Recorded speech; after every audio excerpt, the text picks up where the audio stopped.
Hi vlog! Welcome to my guys! Ow! Charot balik daay. Hi guys! Welcome to my vlog. This is Luke, a first year BSIT student. And this is my pre-Halloween and All Saints Day vlog. Charot. So apparently this is October 31. And for today I have two agendas, which is a quiz bowl screening sa school and a gig from Ayala Mall Central Block. So as you can see, this is morning, so I have to go to McDonald's to fetch my first meal of the day. Bogs Hilas. Baka naman McDonald's. So yes, none na akong food, so I'm just gonna have to take out na lang kay it's already 10 and my quiz bowl screening will be starting in 10:30. So yes lang ngayon kay ang yotch kaon sana all lami yot. So yeah, mabilisan lang ang kaon and nana ko ani sa gawas nagpaabot og jeep padong sa school. Char. So yes, naabot ako ani sa school, so naglakaw na lang ko ani gamay with featuring McCafe. Char, like sure kayo McCafe. And bugs na nako sa school. Tugay kayong stoplight ani, so for the huwat muna. So yes, nanako ani sa Lao City College SOT faculty room. And something happened. Gi-move ang quiz bowl screening to November 6 kay wala na abot ang uban na mo kakauban. So yes, nag-smoke na lang ko ani kilid sa mong canteen. After sa akong smoke break ani, something really terrible happened outside. Oh my god. Na-disgrasya tubangan sa school. Yeah, na-disgrasya kauban pa dyan na mo sa quiz bowl. By the time nga nag-shoot ko ani nga video, wow kay ba nga siya ito kay gisulod naman siya ambulance. Hoping for your fast recovery, kuya. Hoo-hoo. So yes, I have to go to Ayala Central Block na kay it's already 12 na and alas 2 ang gig. Agi lang ko sa OJ Mall, soon to be SM City, Mandaue. Charis, baka naman. So yes, nanakuha sa Ayala Central Block. And my job in this one is to assist this two beautiful lady and feeling lady. Shout out Kuya Barge from Barge Culture and Props. Thank you so much sa invite. No more. Back transition. So we're almost done with the makeup part. So as you can see, ang makeup diri is skeleton motif vibes. Kay the theme of Ayala Mall Central Block is celebration. So that's why we chose Coco inspired makeup. Okay, we'll be dealing a bunch of kids later on.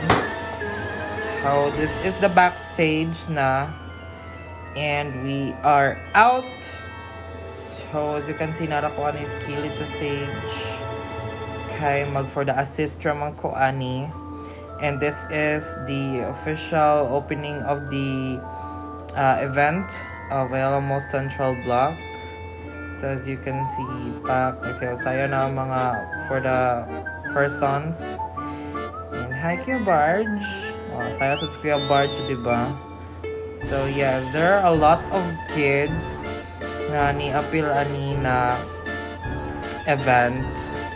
And this is the most cutest part of the event, which is ma-interact ni sila sa mga kids. And seeing these kids on their cute costumes makes me feel happy as well. And my task on this one is for crowd control. Kay basta nakipag siguro binuto na sa mga kids ang mga props or stuffs. So yan, nakakuha ni skillet. Cute yung Jollibee. Pak, cute kay Kuya Barge. So I took a picture. And for this one is pahuway sa niya mong mga lovely ladies are in for retouch. This one, after retouch, na namin sa tubangan to entertain people nga mangagi. Diba? And this is the final part of the event, which is the awarding of best and costumes para sa mga kids. And finally, it's already 7 p.m. I guess. And nahumanan na jud ang for the event. Ay, kapoy. Ka on time. Bodge. Namis barangay sale ani guys kay more may duol nga kaon. So diri na lang mini kaon. Stress sa now, bugs.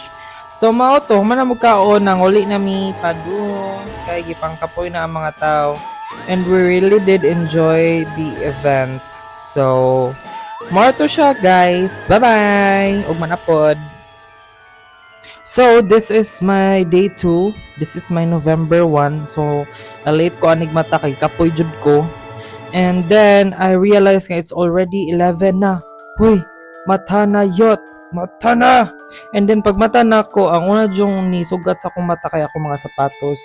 So, di ko ganahan mo lakaw nga huga ako mga sapatos. So, I decided to just clean my black shoes na lang muna para na ako'y mabuhat karong adlaw, char. And then, as I clean my shoes, nakahuna-huna ako nga, November 1 man day karon. So, I decided nga, after ko mag-clean sa akong shoes, mulaag ko sa akong friend nga Talamban para adto na lang mi sa Tabor Hill mag-spend sa ako ang November 1 All Saints Day escapade after a very stressful event yesterday. So, yes, clean na ang shoes. And then, padong na ko ani gawas kay Mato na ko sa Lamban yun. So, nag-angkas na lang ko. Kanaman ko yung promo code. Shout out angkas. Baka naman. So, yes. Nag-angkas ko ani guys. Kaya wala na may jeep. So, mauto na nako sa Talamban. So, lakaw na lang ko ani gamay kay same gihapon. It's November 1. So, lisod yun kaya mga sakinan kay ano akong giagi-an diri guys. Kay naman na siya yung interior diri. So, they closed the road. So, dili kaagi ang mga motor pa doon sa balay sa akong friend. And then, kasugat ko aning puto nga lami kayo. So, nipalit ko. Plus, kita pasad ko ganang manggo tapioca. Kay gwapo man ang nagtinda. So, pak, daog kayo, lami kaayo siya guys. So, for the lakaw-lakaw muna pa doon sa balay sa akong friend. Bogs, diba? Hanga kaayo yot. Mao na diha, extra rice pa. Bogs, lago burst. So, mao to, naabot ako sa balay sa akong friend with his baby boy. Ihading Players ML. Hi Mars, cute kay ka. So after ani guys, niginhawa pa ko diri silang balay. After ani kay wadto nami sa Tabor Hill. Sumarto siya. Onya, naabot kami sa Tabor Hill. Ngit-ngit na kaayo kay mga alas 5 na ni. Pero actually, ang iyang pag-ngit-ngit kay peaceful kaayo and solemn kay Tabor Hill was really built as a peaceful place kung naka-remember mo kung maminaw mo swali sa pari kanang Tabor Hill kay sa Biblia mao na siya ang kanang kuan kanang ampuanan sa Ginoo. So ang iyahang kuan adto iyahang for the place adto environment very solemn and very relaxing. So yes, kuyogan ko sa akong friend kay murag masaag man jud mi diri kay dako-dako man jud kay ni Tabor Hill no. So yes, mo for the saka-saka dahil ani kay medyo hill jud siya no for the Tabor Hill jud siya. So tangasunon jud ang for the simbahan kay naa sa babaw. So fast forward, abot na jud mi sa tumoy sa Tabor Hill and naay kanang dagkutanan adto. So I decided nga managkot na lang ko sa akong mga kalag kay murag nga ako ang grado jud ani sa IT 100 kay kanang murag kadaduhaan jud. So basin pa day madapag dagkot ba char kuya Juan. So mao to manakog panagkot panguros jud din hayot trace jud lagi ka char lang. So yes, manakog panagkot ani guys and mao ni ilang simbahan diri that is full of saint relics. Mga relics na siya sa saints din ha day. So laisyo jud kani siyang simbahan na jud. Come and visit Tabor Hill located at Porok 3, Talamban. So guys, apart from being a church, nasa din siya diri minteryuhan.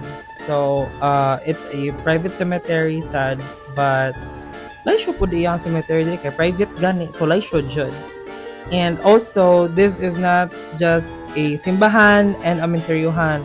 Babaw ani kay naa pa sad ni siya espilahan o diba 3 in 1 murag kape char. So mana to siya guys. Moro to amo ang agenda diri sa Tabor Hill. Nagkot rami nga for the ikot-ikot gamay kay murag gabi ina mo jud kay ni gyud nga basig mabuyagan mis unahan ba. So manguli na lang mi ani guys kay nanagkot biya mi wala biya mi nang apil og kanang aten og simbahan. So basig mapawong niya amo ang panagkot. Ang buyagan niya mi ari. So, maora to siya guys ang ako ang kuan Halloween special. Bye, kapoy nako.